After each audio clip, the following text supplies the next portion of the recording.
Ozempic. It's dominating TMZ headlines, Super Bowl advertisements, and has infiltrated into in person conversations too. Rarely do we see a medication that is so pervasive in pop culture. But what do we really know about Ozempic, its medical usage, and the roots of its social infamy? Today, we seek to demystify GLP-1 medications and discuss the chaos they've invited. Welcome to BS, a podcast where we take an in depth look at different scientific and social phenomena and innovations, whilst tying them back to broader societal perspectives and why you should care. We hope you enjoy the episode.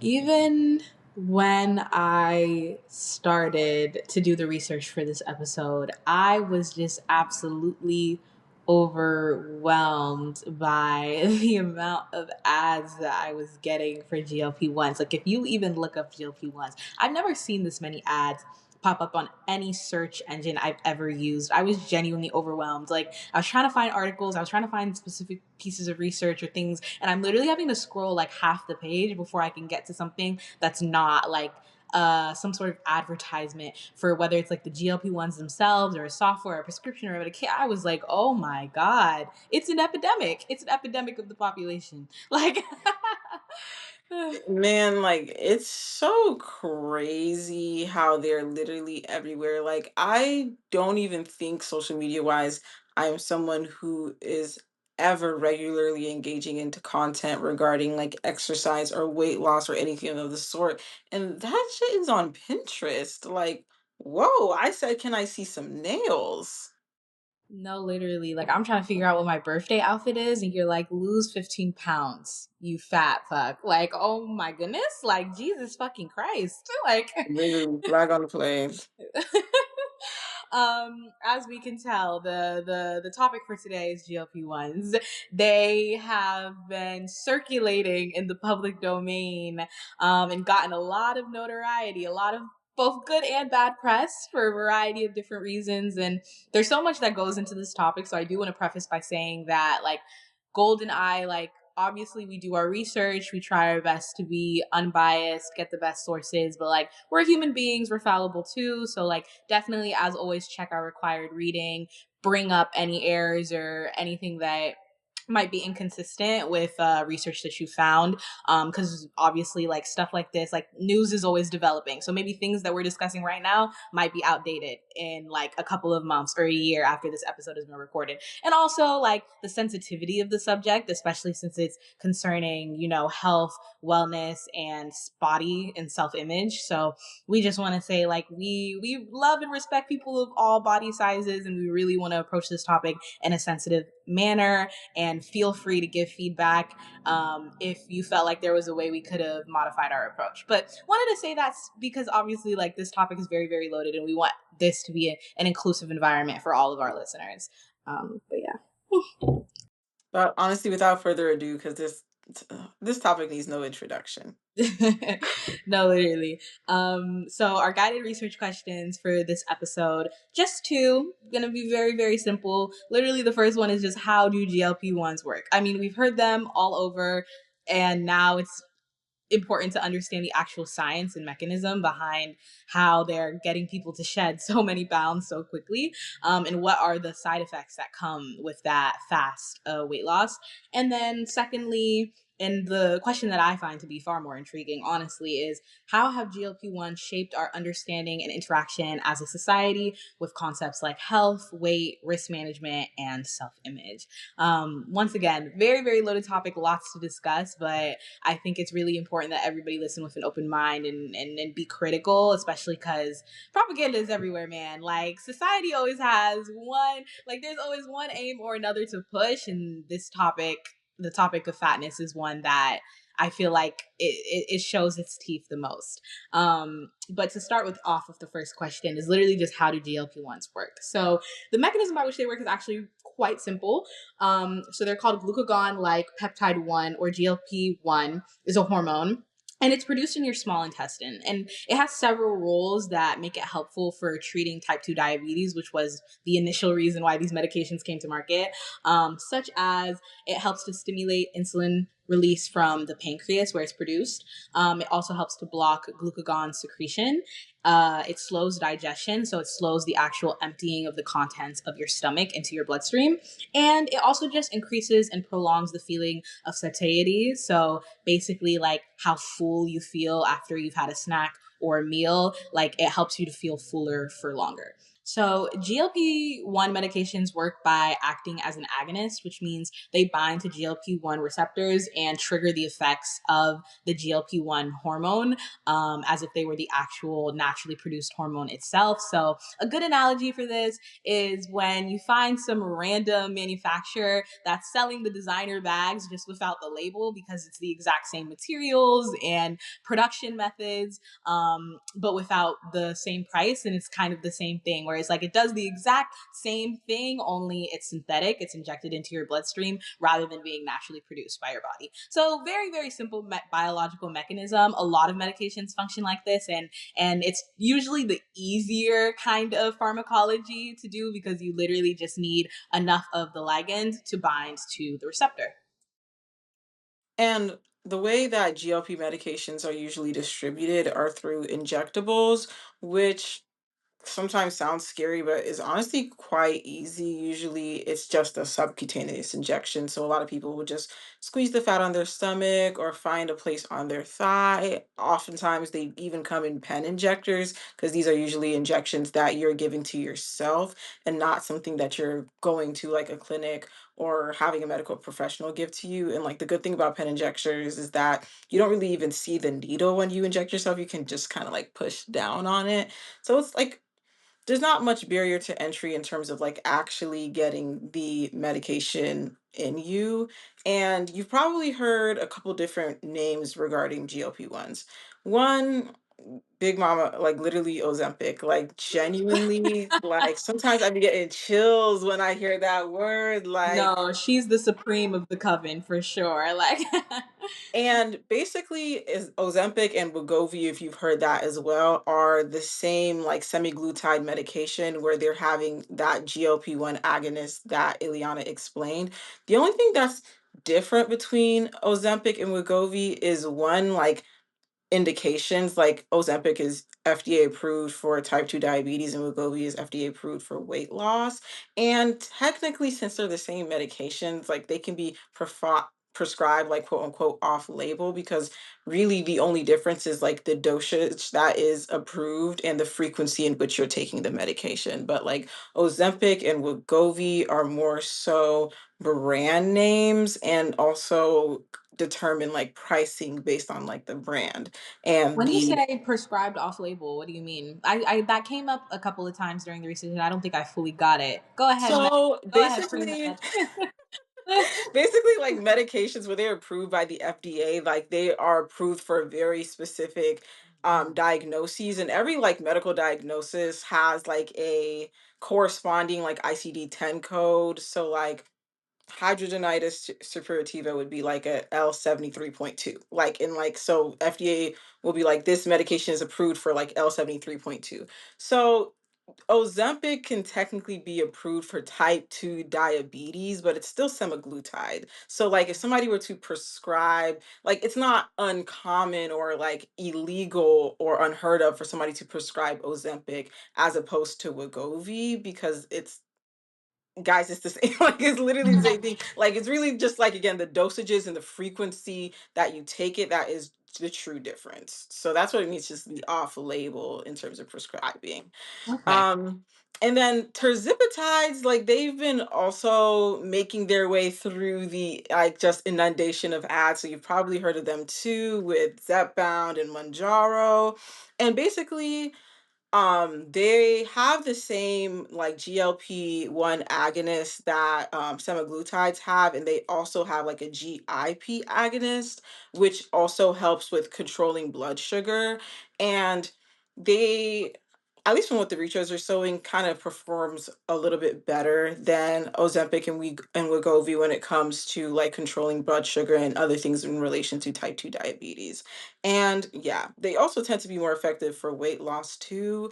I've heard some things that say like, okay, it's also comes with less like GI upset and other side effects. So I wouldn't say it's like a more refined version of semaglutides, but it's definitely kind of like a second rollout in terms of like these GLP-1 medications. Oh, for sure. I think, and feel free to misquote me or tell me I'm wrong if this is misquoted, but I think one study that I looked at, I think it was like in the same period of time, over like 60 weeks or something, it was like double the amount of weight loss on the terzapatides. And then also, I know with what you were saying about nausea, that because they're targeting not just GLP-1 receptors, but GIP receptors as well, I think that specific pathway leads to less nausea for some reason. So targeting the both of them helps to kind of relieve some of those nausea symptoms. And then I know a lot of pharmaceutical companies are also looking at doing a three-pronged approach, so looking at other receptors that they can, so you definitely can see that the medicine is moving towards being a bit more holistic and even branching outside of GLP-1s as a whole. And obviously this has transformed the ways in which physicians have been prescribing, especially in terms of treating not only type 2 diabetes, but obesity and weight loss as a whole. Some of the positive benefits of being on these medications is one, they do really help in terms of reducing the likelihood of developing heart related problems. So that's heart attacks, strokes, heart disease, what do you call it? Like arteries clogging up and stuff like that. And we know that cardiovascular related problems are one of the leading causes of death in the United States, and so it's doing a tremendous amount of work there. And then another value that came up as I was doing research was a lot of people reporting kind of losing food noise or not having food noise anymore, which is apparently like the constant thought or obsession over food and when your next meal is coming. And so it's decreasing that desire literally for food, like the desire to go get food. So kind of going back to what I was saying earlier about satiety and like the feeling of fullness, like it's helping to prolong those feelings. So rather than maybe like after a meal you have a couple of hours, it's helping to prolong those feelings for up to a week potentially. Yeah, I definitely found the most like interest in any of the benefits after people said it was really helping their food noise. Because like I did understand like the idea of feeling satiated, but food noise always just felt a little bit more obscure than just like eating and being full. So like the fact that people were definitely experiencing like a decreased food noise, like do not get me wrong, the weight loss, the like help with type diabetes was very cool to me, but I was just like, oh, that's like so interesting. And I wish I wonder if there's like more to be explored on that realm about how that's helping. Oh, for And sure. I know yeah.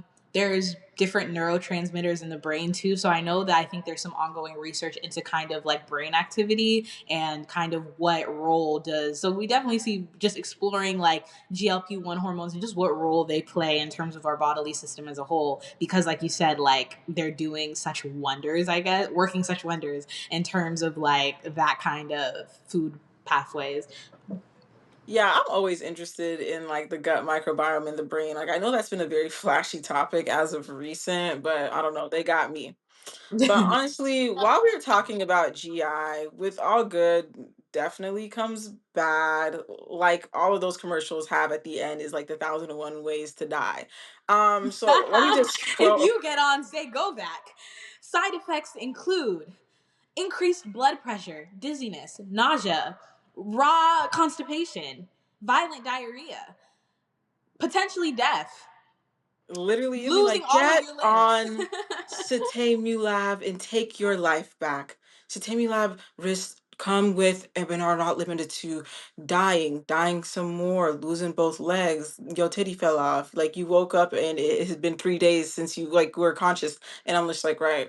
Mind you, this was all done as they were doing like a dance number in a grocery store. Like Literally in slow-mo with their children playing in the back, okay? Like, like sun literally definitely shining. jet skiing while you're telling me how I could potentially become chronically ill and disabled for the rest of my life on this medication. Like, right, Listen, they right. said we either gonna take your life back or take it away, and that's just the dice you gonna have to roll, sister. Like, but with that, one with a lot of systemic medications, like you're going to have GI upset as one of the bigger side effects. And that is not excluding GLP-1 medications. Like nausea, vomiting, things like that are some of the more common side effects that you will see with GLP-1 medications. Others, it's more so touch and go. Now, like when you watch an actual commercial, they are legally obligated to inform you of every possible risk that you can like basically acquire while taking this medication. But it's a lot more gray than people think it is, because a lot of these like potential risks are not coming from real life people in real life like situations and meta-analyses of that. They're coming from the clinical research trials that were done before the medication was FDA approved, when these people were on a much like more structured and health care, like it's before I even say these, it's kind of a mix up between, are these things actually associated with GLP-1 side effects, or are these things that were caught while somebody was in a clinical research trial for GLP-1s because they were under much heavier medical surveillance. So this can be like potential like acute kidney injury, increased risk for thyroid dysfunction. Also, issues with your liver, gallbladder, and pancreas are also things that were possibly occurring during like clinical research trials. But again, like the data on that is still a little bit fuzzy, which is why like I say it with so many grains of salt. Another reason why I say some of these other side effects with grains of salt is that sometimes there needs to be a differentiation between what side effects are coming from the actual medication and what side effects are coming from the like physical transformation or a rapid weight loss within itself, regardless of how you lose that weight rapidly. Yeah. And rapid weight loss, even when done outside of a GLP-1, has its own associated risks. For example, it can lead to significant muscle loss because at the end of the day, you cannot spot reduce any weight on your body. If you're losing fat, you're also losing muscle. If you're losing muscle, you're also losing fat. Like they come together. So at the same time that people are losing like 20% of their body fat, like a portion of that is going to be muscle loss, and then also decreased bone density as well. But once again, these are things that can happen even outside of GLP-1 usage. This is just rapid weight loss in general. And I think when it comes to both the positive and negative kind of side effects of utilizing this medication is that everybody's biology is incredibly different. And so there are going to be various drug interactions that are going to vary dramatically across an entire population because there's a myriad of factors that lead to the pharmacokinetic interactions that occur within your body.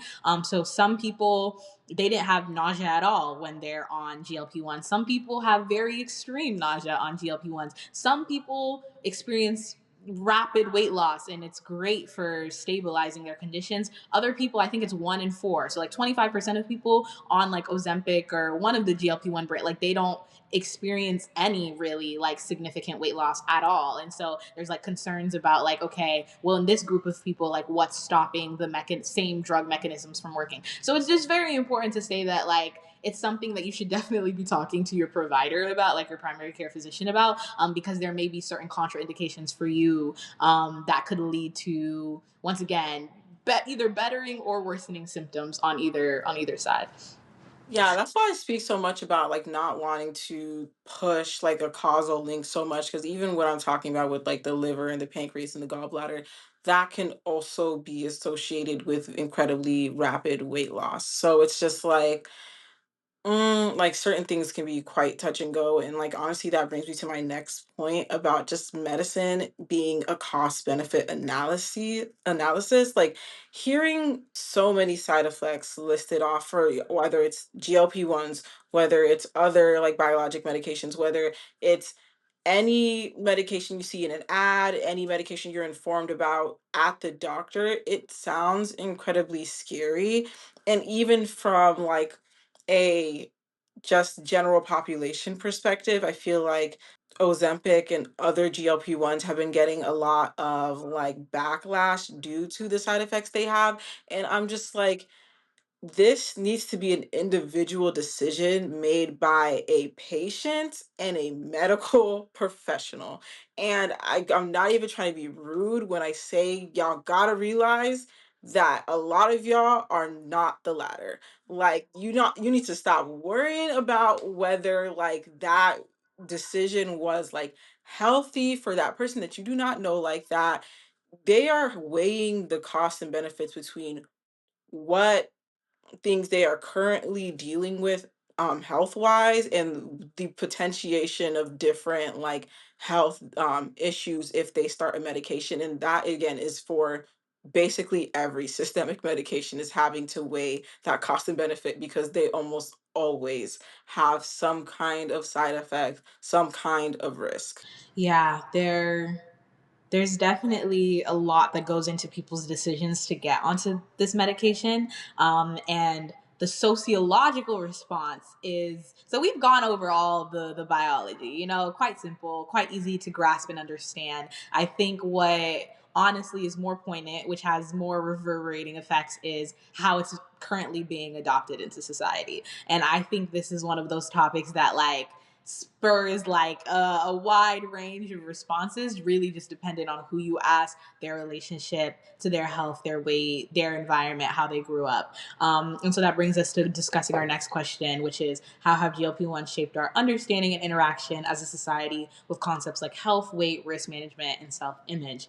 So to start off, we're going to discuss obesity and health, because for a long time, obesity was kind of considered almost like a moral failure, kind of like a self failure, something that was just due to poor diets and a lack of exercise, a lack of mobility. But a lot of research that has come out in recent decades has really solidified in the public health community and in the medical community as a whole that obesity is a complex and chronic disease. And it's now recognized as a complex and chronic disease by the World Health Organization, and is seen as a serious global health challenge. I know people joke a lot about Americans being incredibly obese, and that is true. Like, we do have elevated rates of obesity in this country. It's actually claims millions of lives across the globe, and it is something that many countries are dealing with. And so I think that's another area. I think sometimes people silo themselves into getting a specific opinion of like, Americans eat so unhealthy, Americans are so obese. But it's like,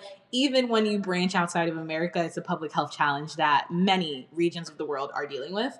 And so the World Health Organization came out with two recommendations on GLP-1s, actually. So one, GLP-1 therapies may be used by adults, excluding pregnant women, for the long-term treatment of obesity. And obviously, this recommendation is subject to change based off of long-term data, since the current studies are quite limited, since it's only been a couple of years, really, of regular use.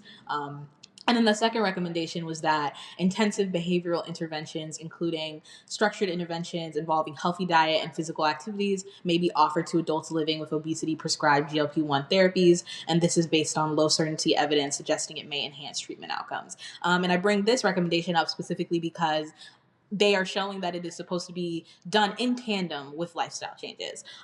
It is not a miracle drug. It is not something that you just get on and like everything just falls into place. It's a longer term investment in terms of actually seeing that weight loss, but also when it's a physician, whether it's public health agencies, they are very adamant in stating like it should be done in conjunction with other interventional strategies to combat obesity. And I like I touched on earlier, like it's just increasingly being recognized as a disease that has multiple determinants. And we've seen that physicians are really advocating for moving away from one size fits all approaches, because there's so many different potential contributions to why somebody not only becomes obese, but struggles with obesity throughout their entire lifetime. Some include genetic and hormonal changes, developmental issues, psychological issues and stressors, environmental factors, and these are just some. Like there's just a myriad of different components that fit into the. As with many things, honestly, what isn't multifactorial at this point? Because our bodies are also different. Our experiences, our environments are also different. For some people, like simply changing their diet, simply exercising more, really can work on its own. Like that is a successful strategy for them. For other people, that may mean medication and behavioral therapy. For some people, they need a combination of all four of those things or other intervention strategies. And so it's definitely something that is incredibly, incredibly complex. And for a long time, especially in like pop culture and media, like the attitudes around obesity were very individualized and very, very victim blaming. So I'm happy to see that we're kind of moving away from that narrative to the more literally scientifically backed approach, which is that like this is a disease the same way that we think about elevated blood pressure, elevated blood sugar, increased cholesterol, like other things like that. Like, this is something that needs to be tackled as a whole. Yeah, and honestly, even to touch on what you said regarding like again European yappers and the whole like Americans are so obese, even though there has been a little bit more innovation in the scientific community regarding like why people have higher body fat percentages than others, I definitely think like the general population, especially in the United States, is still kind of stuck in that era of attaching your morality to how much you weigh and haven't really moved forward with the science or the facts, and I don't really think people care to, like, even again research regarding being obese, and even in general just having like a BMI like over 30, and the actual health outcomes for some people can vary so dramatically dependent on so many things like where the fat is distributed and other aspects of their personal health and their vitals, like, and not even trying to seem like I'm being biased, but I feel like it's not even said enough that some people are literally just bigger, like they are not even suffering from anything, to be quite honest. Like, not to even be anti-science, like weight definitely impacts some people's cardiovascular health, puts them at higher risk for insulin resistance and PCOS things, other things like that.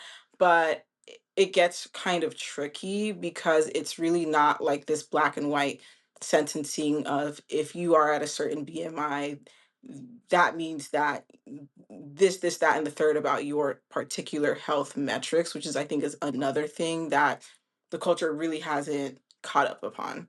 For sure. I definitely think like poodle science, and when I first heard about like the term poodle science, like of trying to like get everybody to fit into the same molds when like that literally is not possible to due to the variety of like the human species. And so poodle science is basically like, okay, you have a Labrador, you have a bulldog, you have like a what do you call it, golden retriever and a poodle, and you're treating everything and taking the poodle as like the gold standard of like how everybody should look and what their health should look like, their symptoms and everything, and trying to apply that once again to the golden retriever, to the Great Dane, to the bulldog, to the mini terrier, and it's just like obviously like those things are going to fail for anyone that's not a poodle. And we've been treating everybody like a poodle this whole time. And there's a lot of ingrained fat phobia in medicine that has gone on for a very, very long time. For example, like bigger patients often have a higher likelihood of misdiagnosis simply because physicians continue to over attribute different medical issues to weight. And that's something that not only anecdotally have I heard a million times, but also like the research suggested that when fat patients come into the doctor, irregardless of whether they're going to their PCP or they're going to a specialist, irregardless of what the point of the visit even was in the first place, almost always like their weight is being used as a contributing factor to whatever illness or condition is plaguing them. And also, sometimes what ends up happening is that because the doctors are so preoccupied with fatness and trying to get rid of the fatness, they don't even notice that, like, hey, this person has cancer, like, or like, hey, this person has XYZ, because they never even thought to check for it. And so this judgment and stigma leads to people wanting to avoid these health screenings in total, which once again leads to this like kind of negative feedback loop of worsening health outcomes. And a lot of healthcare providers have often said that they don't even feel like they're prepared or well equipped enough to treat obesity as the multifactorial disease that it is, and that they don't enjoy treating it. And honestly, a lot of these like holes we see in like knowledge regarding medicine isn't just like the natural development of science. And that was just like another thing that I wanted to touch on. The things that we decide to study and the things that we decide to do research on, the studies that we decide to fund, the medications that we decide to approve are reflections of our society. And I feel like the lack of knowledge regarding people who are bigger, who are fat, who are plus size is directly tied to the fact that they are a marginalized group in society. And this has been this way since genuinely the 1800s. I was reading this interview with Sabrina Strings, and she is a sociologist at UC Irvine, and she wrote a book called Fearing the Black Body: The Racial Origins of Fat Phobia. And she discusses how fat phobia was directly attached to like the transatlantic slave trade and religion. So, in her book, she discusses how Protestants were very anti hedonism. Like, they were not big on indulgence and going after all of your worldly pleasures, to be quite exact. So, the idea of kind of doing everything in a very strict moderation was something that showed purity, showed goodness. So when they were having interactions with like early African Americans and just Black people and Africans as a whole, they were painted as sexually immoral, gluttonous, and all of these things to kind of set up the structure to say that these people are less than. And it was just, again, one of the many building blocks to allow for something as horrendous as chattel slavery. And fat people were collateral. And she even goes on to discuss, as the transatlantic slave trade keeps going and there is a lot of like interracial sex occurring, people become less distinguishable by their physical characteristics like skin color, facial features, and adding fatness as one of the physical characteristics to distinguish somebody as lesser kind of help mitigate the fact that they were losing some of that initial distinctiveness. Wow, I never even thought about that actually. That literally just like boom neuron, like boom synapse formed, because I mean, I know, I always say like the rich will always move on to new frontiers. The same can be said for white supremacy, because once again, a lot of what whiteness is about what it is not, like what it is not, and like drawing the hard line. But I never considered that like not they were running out of characteristics, and so they needed that. And first of all, Fearing the Black Body has been on my reading list for so long. I really need to read that book. And whenever I think about this topic, I also think a lot about Sarah Bartman from South Africa, and kind of how her body was put on display. And honestly, I still feel like modern day, the way people talk about like specifically Zulu women, especially like a lot of the cultural attire that they wear, that is very revealing at the end of the day. And just like the way people talk about black bodies in general it very much starts to like take you back to the 1800s, and like the language, and descriptions and fetishization and over sexualization, of that.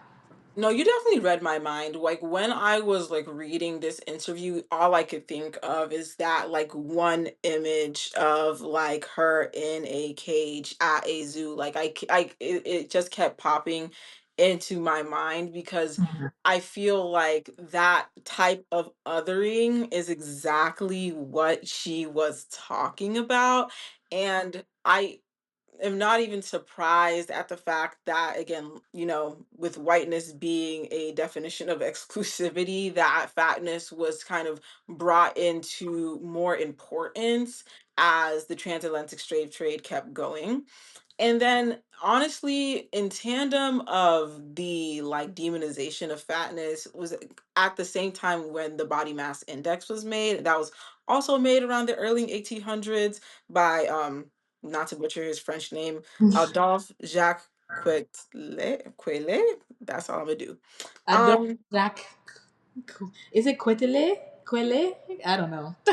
Listen, like French fans correct us in the chat. But he Why are there French fans? Anyways, go ahead.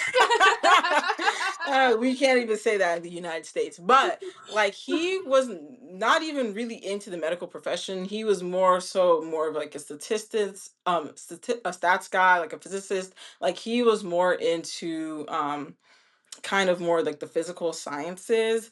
And he still like he didn't basically he never intended for this to be something that was used in a medical like setting. Like he created this just again like as something to collect data, and he created this based on the average white man as well, which I think is incredibly important when we discuss like health metrics that are then generalized to an entire population, and where that whether that's fair or accurate.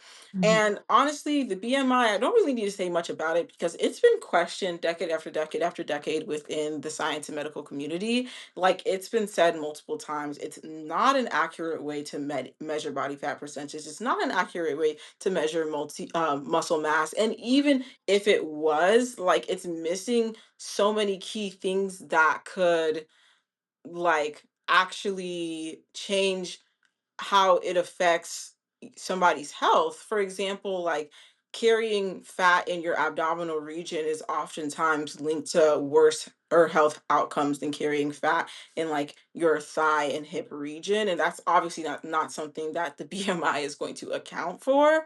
Off out of the gate, it was kind of already inaccurate before it even hit the medical field because it was never made to be a one like medical tool, and it was definitely never made to be a medical tool that is generalized across all ethnicities and races and sexes. Like that was definitely not the case. mhm. Yeah, no, I definitely think the amount of times there's something like, especially being in that gold, I'm sure you have the same experience as like a woman in STEM, a woman in science, a black woman in STEM, a black woman in science, is that like I look into the origins of how like a theory or a common practice in the field came about, and I'll be like, this was literally just some European man literally designing things for other European men and running with it, bro. Like, or literally like a European man making something up.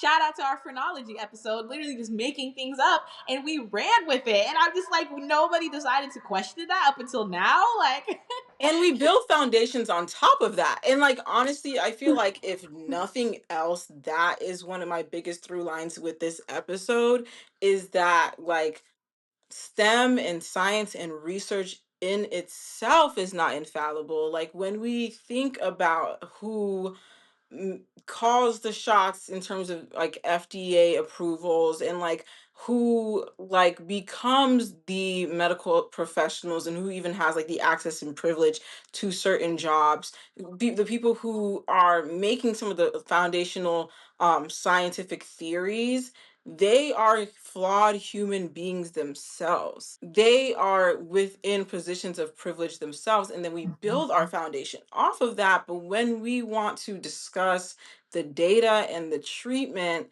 oftentimes I feel like the context is purposefully left out. Like, you can't just point directly to the science without further analyzation when the science within itself is flawed. or there are other contexts or factors that are completely not accounted for. So it's just kind of like, look at the numbers, look at the numbers, but it's just like the numbers have been heavily distorted, heavily taken out of context, not statusized properly, or literally just like the reasons why the numbers are like this, y'all refuse to address. And that's like really and even like to your earlier point about like the data not even existing for big how to treat bigger patients, like that was definitely something I came across in researching for this episode. I'm gonna always make a note of how I was researching, because it's just like even the process of researching will reveal like things about the topic and the science, because how is the science being communicated to the public? You know, how like what journals is it showing up in, what news sources are producing these articles, who has a vested interest in communicating science? But that's a side tangent. But even then, like, what do you call it, I felt like it was hard for me to find concrete quantitative evidence about the effects of fat phobia in a medical context, because obviously there was a lot of qualitative data, both like anecdotal specifically from fat patients and also doctors, and also just like worse health outcomes. But like to actually find the numbers was quite a hard task in and of itself. But we know that there are a lot of consequences to fat phobia in medicine. Not limited to, but including like unhealthy eating behaviors. A very obvious one, like when you continuously punish and demean somebody for the way that they eat, they do develop unhealthy coping mechanisms. And a lot of people think that like you can bully fat people into exercising more, but actually, like fat phobia, both within society and in the medical field, actually leads to people having a lower motivation to exercise, because of those feelings of just like, what's the point? What's the use? I'm going to be kind of tormented regardless. A lot of distrust and avoidance of healthcare providers, which once again, back to these negative feedback back loops that we're creating. They don't go to the doctor as much, which leads to worse health outcomes, or like they have less adherence to healthcare regimens, so regularly scheduled checkups or medications, or like how can the PCP stay on top of them to do certain things if they won't go in to see the PCP because they are afraid that the PCP is going to chalk up all their issues to health or what weight related issues. You also see increased levels of blood pressure, blood sugar, and cortisol, which is a stress hormone, which we need to do a whole separate episode about the way people talk about cortisol, because child. Um, and then obviously other negative effects are just like on the psychological and like mental of people. So we see a lot of occurrences of depression, anxiety, substance abuse, even suicidal tendency, and in general, just like a lower health related quality of life. Like, and oftentimes people want to associate that with the fatness itself. Like the reason these people have lower health related quality of life is because they're fat, and we have to eradicate the fat, we have to get in, and everything will be solved once they're no longer obese. But like that is just not how our bodies work. That is not how everybody's bodies work. For some people, once again, like to emphasize the variousness in or the variety in the population, like for some people maybe losing that weight will do the trick. Like I'm not saying that that is not true, but for some people, like that is not enough. For some people, they have contraindications, they have comorbidities, or there are just other genetic factors as to why like simply losing weight is not the end all be all of like a treatment plan.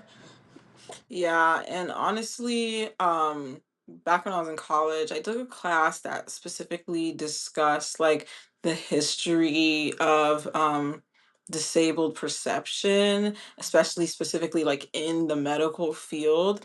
And not that necessarily every fat person is disabled, but I feel like it's one of the only one-to-ones I see where you are in a position of marginalization because of something directly related to your physical health. Because I feel like with other marginalized communities and groups, there's this kind of call to say, like, nothing's wrong with you, like queer people are not broken, or like black people are just like X race. And like the idea of like promoting an equalness and an equity there as the main reason why somebody shouldn't be treated like shit. And I feel like that's why sometimes it kind of falls by the wayside when it comes to ableism and fat phobia, because the idea that this person may be actually different than you, like maybe their fatness is part of the reason like why their health is being negatively impacted. Like maybe that is true for some people, and I feel like people are finding a difficulty with maintaining that empathy even when they feel like there is some kind of distinction, or even a distinction that they would personally like see as like negative. Oh, for sure. I think sometimes when it comes to systems of oppression, people try to combat it by establishing a baseline that all of humanity can like relate to, or something like we all bond over these shared values, but like you said, like what happens when people truly are different, like what happens when they're living on that remote island with no human contact, that running around naked with spears, and like that truly is how they live their life, or like once again, like you said, with disabled people, like that truly is how their body functions. Like what happens when their life experience is so divorced from your own? And I feel like that is once again when it starts to get tricky, because I feel like it's people start to lose that understanding.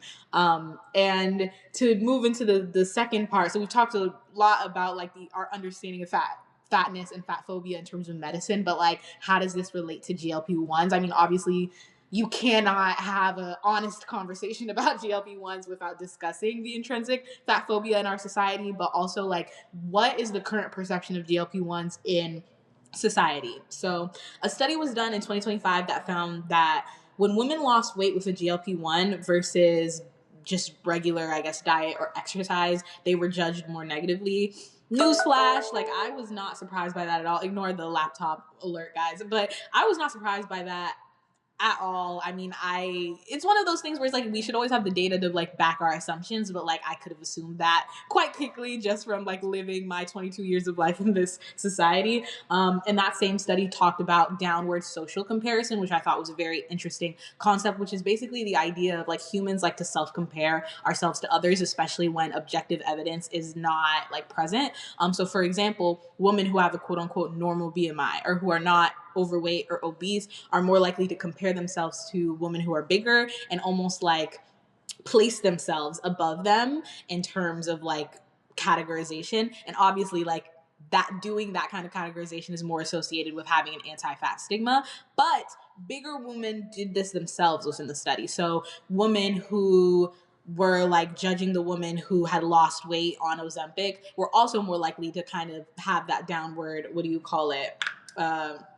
Downward social comparison, because they saw it almost like a cheating kind of thing, like you are not doing it the right way, you're taking the shortcut, so like I still am better than you. And so there's all of these different kind of ways that both fat and non-fat women are kind of viewing like the use of these drugs, because once again, it's just kind of seen as like a shortcut. And also, another interesting finding from the study was that weight stigma did not differ based on if they informed the like fake patient that these people were reading about whether or not the weight was easily lost or was like incredibly controllable. So like highly controllable versus highly uncontrollable. So it didn't matter why she was getting on a GLP-1 to lose weight, it still led to like an anti-fat stigma. And this was one specific quote that I thought was interesting from the study, which was that framing obesity as caused by biological and genetic factors does not necessarily reduce anti-fat attitudes. I feel like even the way we see it in society too, like I feel like in regards to like other illnesses or diseases, like once it comes out that like like they're incredibly complex or it's not just like individual like participation, I feel like people are more readily willing to like accept that that there's other things that go into why people would develop that. But because fat phobia, as we've touched on, is so intrinsically baked into society, and has gone on for so long, I actually feel like sometimes people are still incredibly resistant just due to the socialization. Like even though like logically maybe they can step through the idea that this is an incredibly hard journey for somebody and it is incredibly hard for somebody to lose weight or to like lose weight and keep the weight off, like they still are mentally kind of judging and categorizing that person. Another interesting thing to point out about the perception of GLP-1s in culture is also kind of the way that we think about other people's bodies.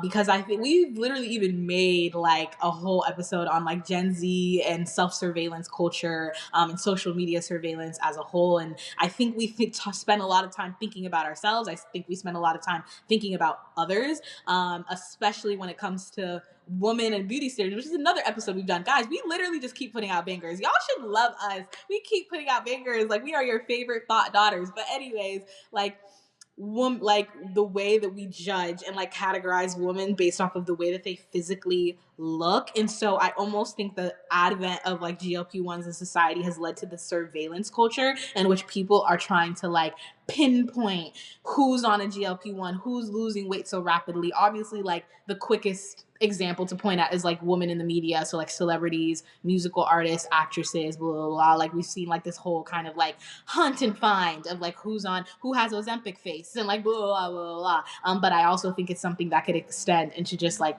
normal day to day life as well. Oh yeah.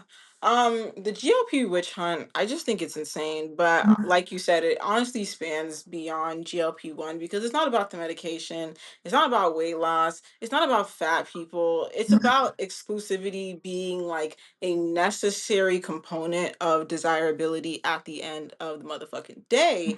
And obesity and fatness in general just sit in this very unique spot. There is not many areas of marginalization in which you can quote unquote work your way out of. You know, like if you are born black, you can be white passing, but that's still not at a privileged level of being white. Like you can be born queer and be closeted, that is still not at a privileged level of being straight. And outside of just like socioeconomic status, I feel like fatness is one of the things where you actually can climb the social ladder. Like it is, you have the capacity to quote unquote, become skinnier, not be fat, and elevate yourself in that social sphere in a way.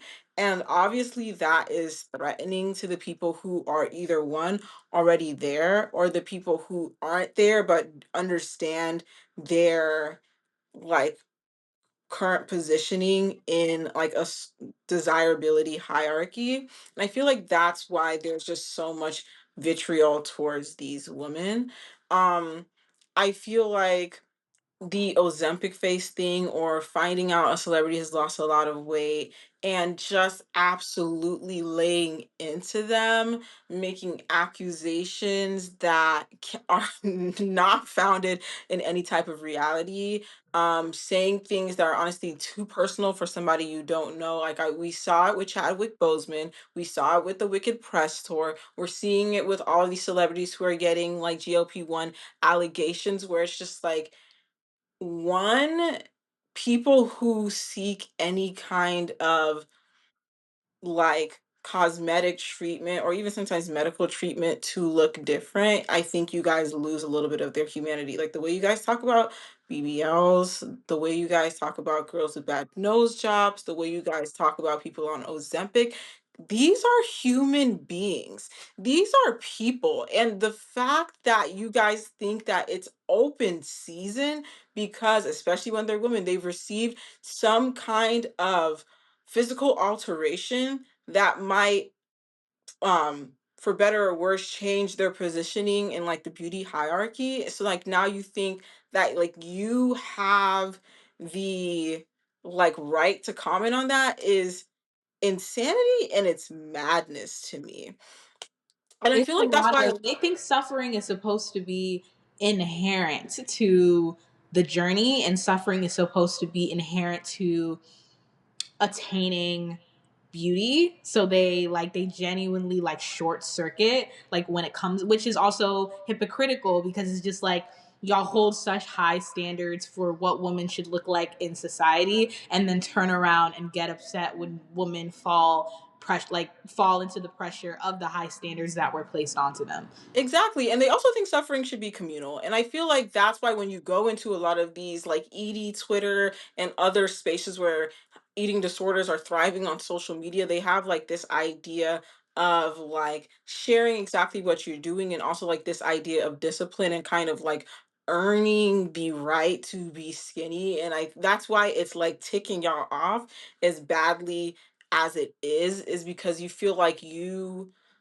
somehow some way earned your spot in this beauty hierarchy, and this other person kind of almost didn't pay their dues and didn't get hazed into this like level. It's very weird and it's very odd, and it's also the reason why influencers are refusing to like share whether or not they're on a GLP-1. It's a double-edged sword. Y'all love to say that people need to be like open and honest with the things that they're doing, especially when they've built their platform on their body or a community around plus size women. And it's not that I don't disagree, but like when we're discussing fatness, like I said, it's a very unique situation where it's not just strictly cosmetic. It can be quite a big medical thing for some people. It could be quite a big cosmetic thing for some people. And it's just like there's this weird aspect of possibly feeling like there's going to be communal betrayal because, again, you've built a community off of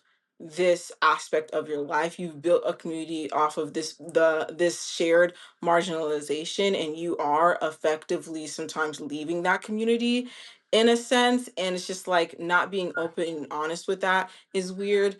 But at the same time, when you guys are stigmatizing it either way, like y'all mad at people if they don't lose the weight, y'all mad at people if they use GLP-1s, regardless of what their actual health metrics say, regardless of what is actually best for their physical and mental health, like they cannot fucking win. Like they literally can't. It's entitlement for sure. Like I think another thing to like add to the conversation is just like with the suffering, like the idea that the suffering should be inherent, and then also the idea that you should know about the personal health decisions that people are making.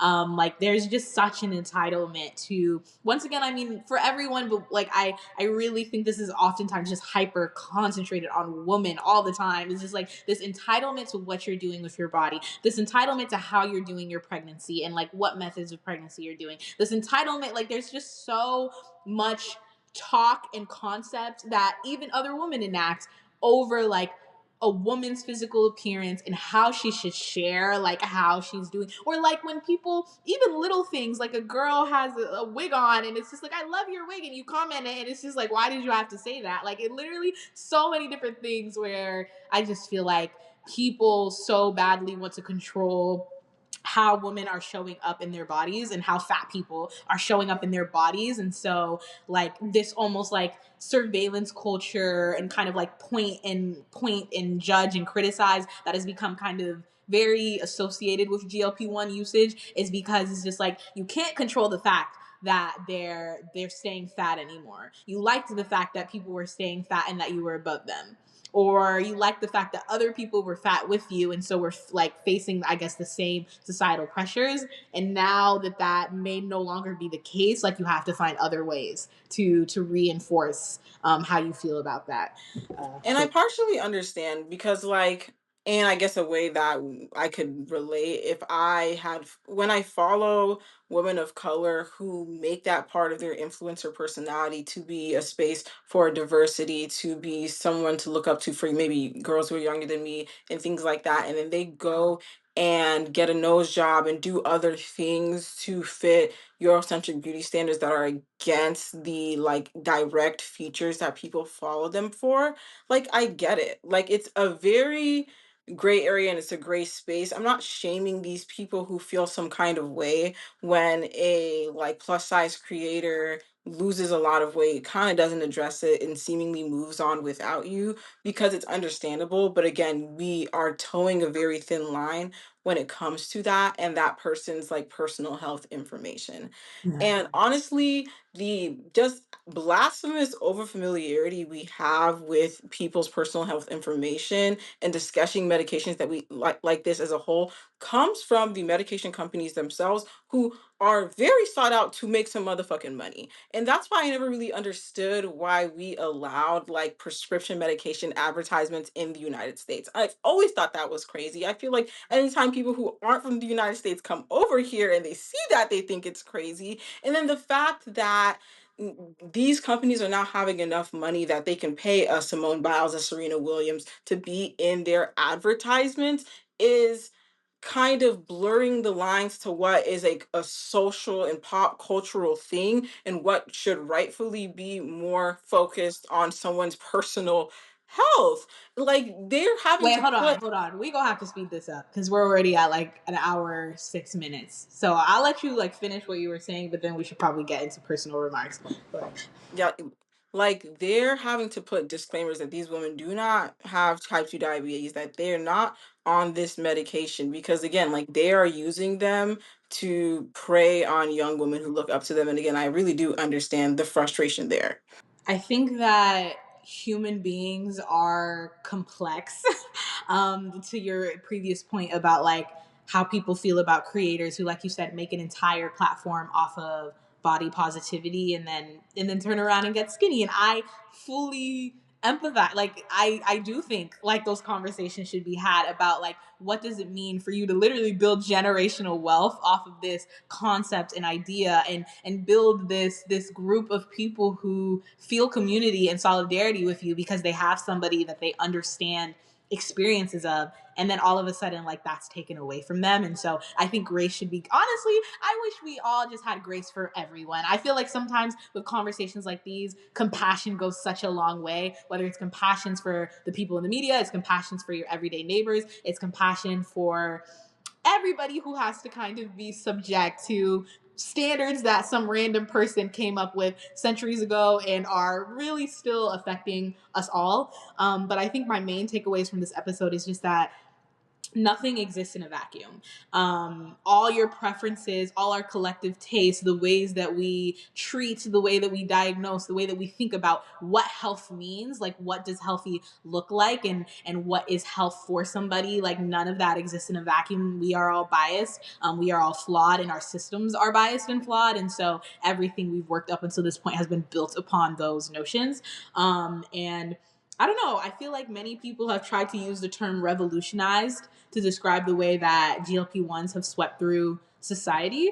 But I don't necessarily think anything about GLP-1s are revolutionary, to be quite frank. Like, I don't think the science is quite revolutionary in terms of like the actual biological mechanisms of how it happens. But maybe this is the first time the medication has been offered, but like, it's not like necessarily a new kind of way of doing things. And I don't think the tension that's produced by this medication being in a fat phobic society is revolutionary. I feel like everything that I've seen happen with GLP-1s, I was expecting, honestly. I can't say many things have happened that have surprised me because you're just putting this medication out there and society has not changed. Like the rules and the regulations and the structures that we have not changed. And I think that's part of the reason why we do this podcast, right? Is to think about like not only the science of it, but like what does this look like in practical application? And we've seen with GLP-1s like the controversial kind of reception because it's science is so much more than science sometimes, basically. Yeah, and honestly, I think that's part of like what I hate about all of this, that like this like us versus them, to like use a GLP-1 to not use a GLP-1, and that there needs to be a bad actor and a villain in the story. And I hate that that is what a medication that is genuinely helping people, or just medication and medicine as a whole, is turning into. Topics need to be thought about critically. I'm not gonna lie, as somebody who is very body neutral at the worst, when I first heard all the rah-rah around GLP-1s, I was kind of like skeptical and hanging on to the risk factors very heavily and having like a negative mindset about it. But I had to take a step back myself and like analyze my own like societal biases, and the fact that I feel like I was already putting up a defense over more so people's reactions to a medication than the actual literal medication and the science behind it, and how it's actually impacting the people that it's made for, the people with type 2 diabetes or the people who are using it for obesity on a day by day. And like I guess I'll leave y'all with the idea that health is complex. Like there should be no like TikTok video or TV advertisement or individual person or individual story that makes you make some kind of sweeping conclusion when we start talking about things like medicine. Like, this is not Stan Wars. These are people's actual health. This is their actual lives. And it impacts more than what, like, the Trump administration and Mike Tyson have to say in a commercial. There's so many things that go into it, whether it be poverty, food deserts, hormones, like how, like all of these things on top of, again, the other societal implications. And there's so much stuff that goes into what medicine is put on shelves, that trying to just flatten it into a, like, it's either right to do this thing or it's either wrong to do this thing, will always lead you going to the incorrect place. And that is just not how you should be viewing medicine and healthcare in general. No, literally. User XXS3109 said it's bad for you. So now you've not been like, Or right. says it's Uh, good for you. And now you got a fourth ear, and I hope you're happy. Like, I don't know. Oh, literally. I feel like another thing that, and I this will be like my last thing to say before we move on to bits of BS, is simply that um, not everybody needs to lose weight. Like, not everybody, like, once again, needs to lose weight or is unhealthy because they are at a bigger weight. And I say this because I think that a, an important question that GLP-1s has been like, do people care less about the risks when the outcome is thinness? And we've seen time and time and time again that actual health gets pushed aside, and we are chasing the ideal of thinness and fitting a fat person into a thin body. And so I think it's important, whether you want to get on a GLP-1, whether a loved one or a friend wants to get on a GLP-1, like, to really come to your physician and also just to your trusted community with these thoughts of like, am I doing this because this is genuinely going to be better for my health outcomes? Like, is this going to be better for my cardiovascular health so I can live longer, so I can be with my kids? Or is it purely cosmetic? Am I struggling with this weight? Like, am I genuinely struggling with my health, or is this something that I want to do because society expects it of me? Because I do not think that you should be putting yourself under extra risk simply to chase an ideal of thinness. And I want to leave on a quote by a non-binary writer. I put their op-ed piece in the required reading, and they talked about living life in a fat body, like their whole life, and just all the different traumatic experiences that have come with it. And they said, obesity medicine is booming in large part due to GLP-1 drugs. But if we don't confront the bias that underpins it, the reflective assumption that fat equals sick, we will keep reducing the same harm. And that is by Georgianne Davis. So yeah, I think we should all be kinder to each other. We should all be more compassionate to each other. And topics like these require a lot of understanding. And yeah, I guess we'll move on to bits of BS. That's all for the episode. But yeah. Honestly, my bits of BS is kind of cheating because it's like making me flashback all the way to high school. But I just thought that this was so I'm perfect so that I scared for had what you're to, gonna say. I'm literally so like, scared. so like she's just like the perfect example of the shit I be talking about. I have this one teacher, and like her ass was already weird as fuck, but like that's not here nor there. And she taught like my sports medicine class, and she was teaching a lesson regarding diabetes, and she was teaching the difference between type 1 and type 2 diabetes. And she made the like point to say type 1 are the people who I feel sorry for, type 2 are the people who I don't. And I'm just like, one, what did that add to my knowledge? Did I ask? Do I care? And then two, I knew somebody in the class with type 2 diabetes. And I'm just like, another reason why y'all are ableist towards people who have type 2 diabetes is, again, the idea of like you brought this upon yourself in a very coconut tree way. Like, you are the sole reason why you are suffering, and you should have just made better decisions, bucko.